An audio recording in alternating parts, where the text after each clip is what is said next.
What's up? Cool.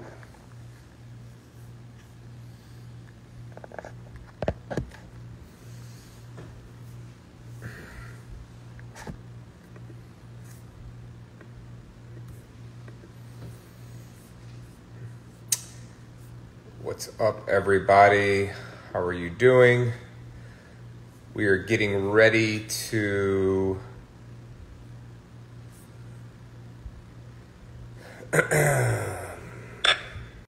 Okay. All right, get ready here. Office hours. Got lots of questions coming up.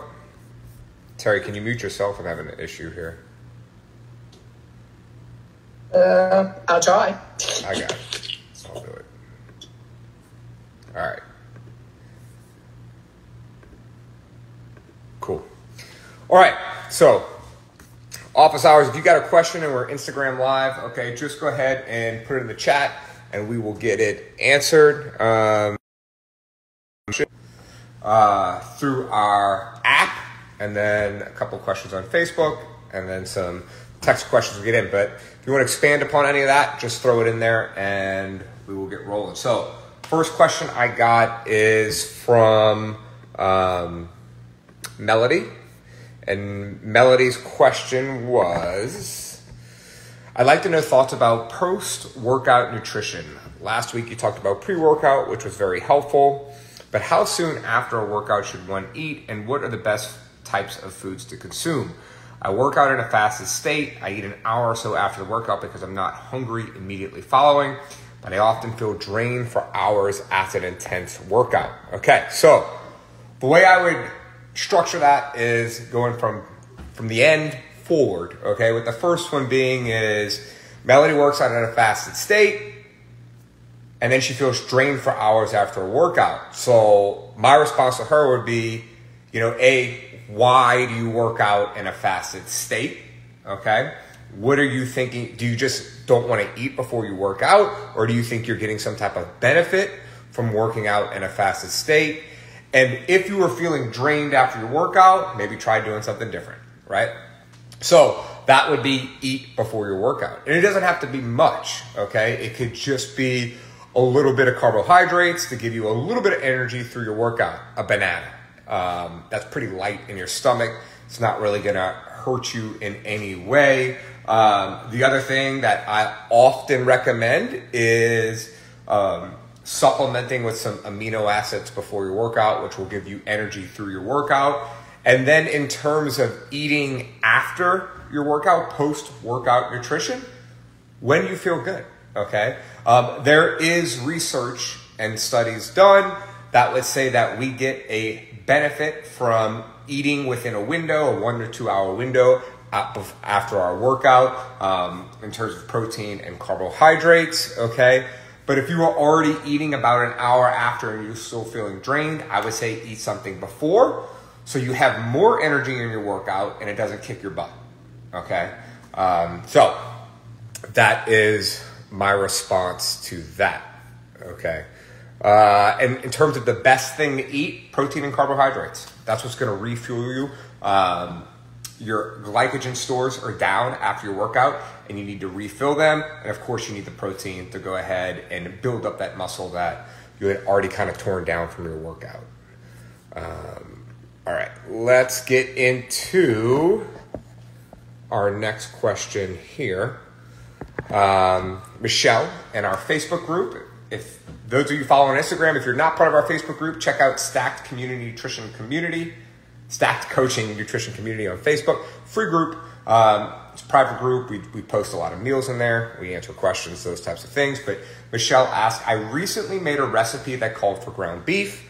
I wanted lower fat organic grass fed, but the lowest fat I could find at the store was 85% lean. So I browned the meat in a separate pan before adding it to the recipe. Then I strained it, put it on paper towels to keep it as much fat I could out of the recipe. How do I enter this in MyFitnessPal? Just putting 85% lean ground beef didn't seem accurate. Okay. So the reality is you're not going to be accurate. If you try to create some type of formula for fat deducted from cooking and straining, you have no idea how much fat you just pulled out of that meat by cooking it. And the reality is a lot of the juice at the bottom is water plus fat, okay, creating that oil. Again, water plus fat, because cooking it also takes out the water. So we don't know how much fat you just took out. So if I was advising a client in here, one of my macro clients, what I would tell them is count it as 85% lean ground beef. And the reason why is for most of you, if your goal is fat loss, okay, then we want to be in a caloric deficit. So if we are counting 10 grams of fat and we're eating 5, that puts us in a deficit naturally. But if we make a mistake and go the opposite way and we count 5 but really eat 10, then maybe we aren't in a caloric deficit. Maybe we end up, and we do that often, maybe we're in a caloric surplus and we are not reaching our goal by trying to be accurate. So really, the only way to do it, and most of us are counting for fat loss, or most of us want to maintain or keep fat loss, okay? There's few of us that are trying to gain weight, and in which case, there's other ways to do this, okay? But for those of us who are being fat loss, I would say just count it as 85% lean ground beef, all right? Getting into the organic grass-fed beef, that's a whole nother story. And we can talk about that at another time.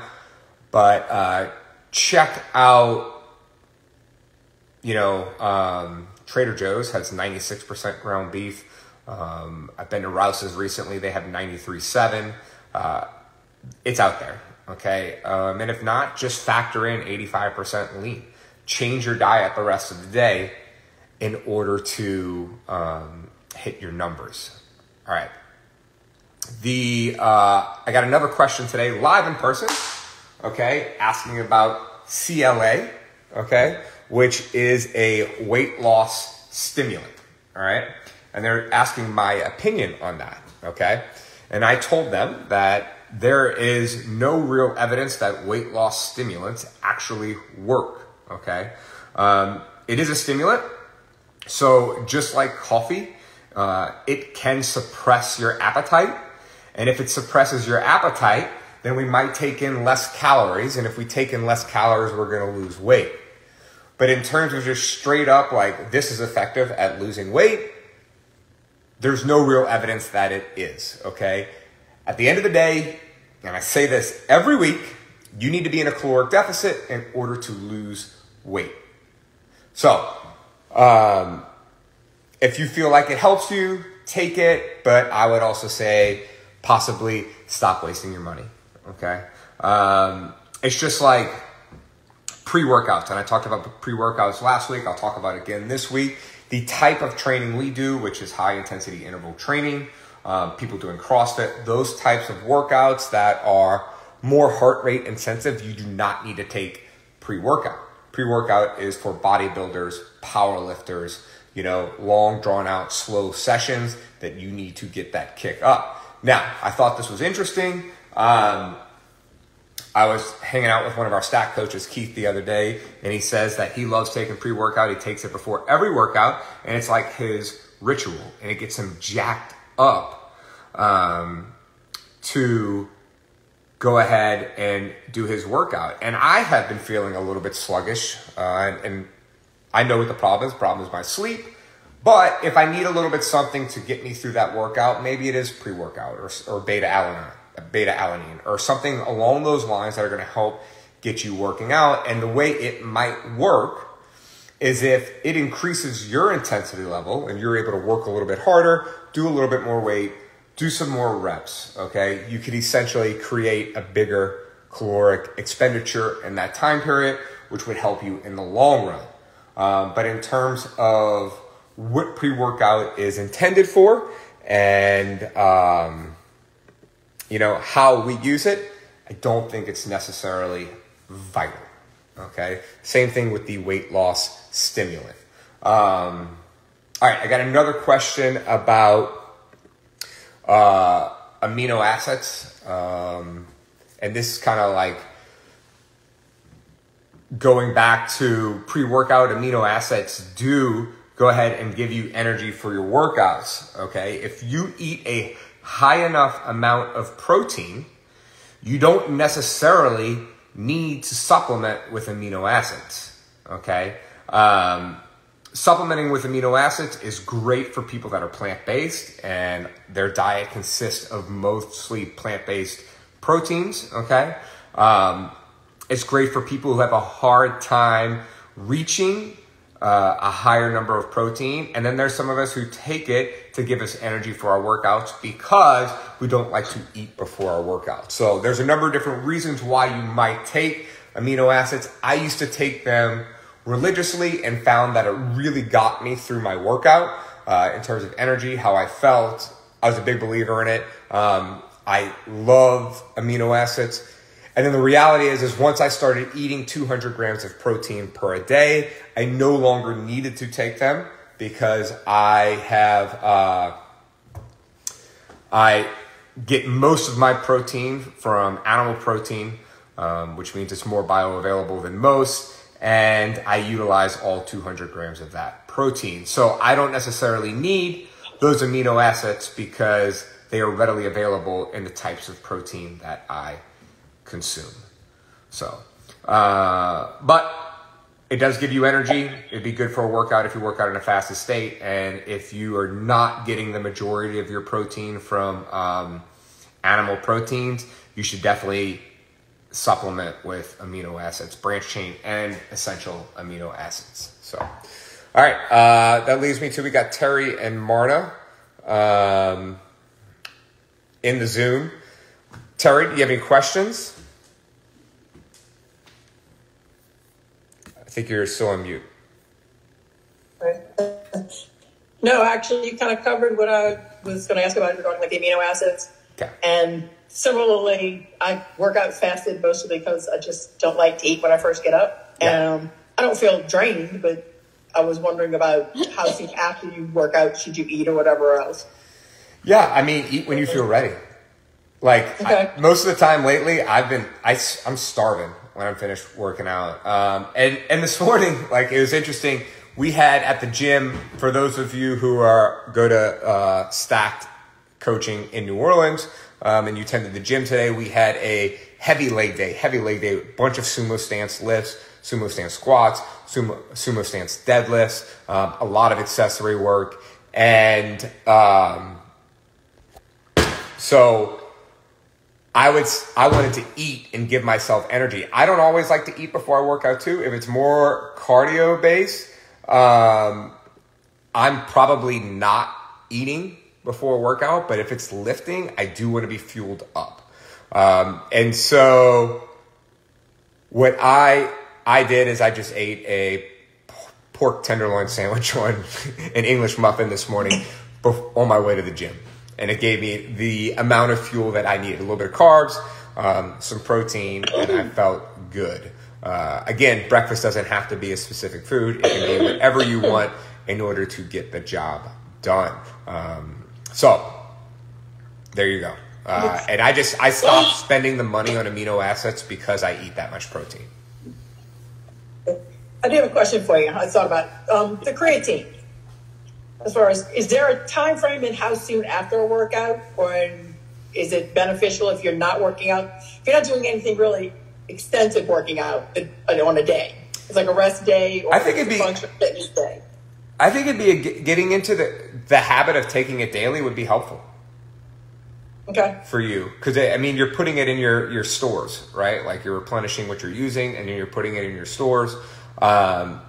If you're working out, I mean, it's going to be helpful to take it every day. You might as well. I take it a lot of times while I'm working out. I'm drinking it while I work out. If not, I would drink it right after. I think, especially if you're taking it every day, there's not necessarily a time limit on when you need to take it. Okay. Cool. We had Marna on here. We lost Marna. Let me see if I had any other questions real quick. I got this. Should people supplement their protein intake with what and how much? This is an interesting question, okay? Yes, you should supplement your protein intake if you aren't getting enough. If you cannot eat an adequate amount of protein, which is different from everybody, but for most people, you are not getting enough protein, then you need to supplement with protein.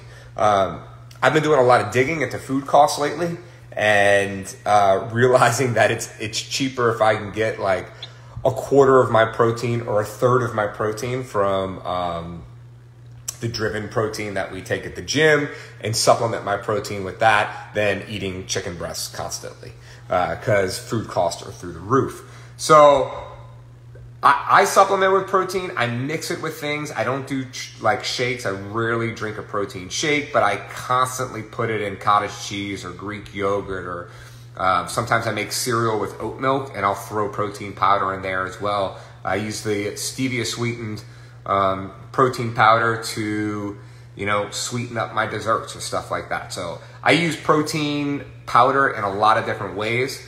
Rarely do I just drink it because I eat a lot of it. But again, the question is, should you supplement with protein? And the answer is, if you cannot get enough, yes, right? Ideally, we want to supplement with whey protein over collagen because whey protein has the entire amino acid profile. Collagen does not. So you could be wasting your protein with collagen, or you might need to take more or supplement with amino acids, back to what we were talking about before. But some people take collagen because they like it for their hair, nails, joints, whatever, which is fine. Just realize that you probably have to supplement with amino acid, whether if you're getting whey protein and animal protein, those are your two sources for protein. You don't necessarily need to supplement with an amino acid. So I hope that's helpful. We hope you enjoyed office hours today. Stay tuned for next week, and we'll talk to you soon. Get stacked.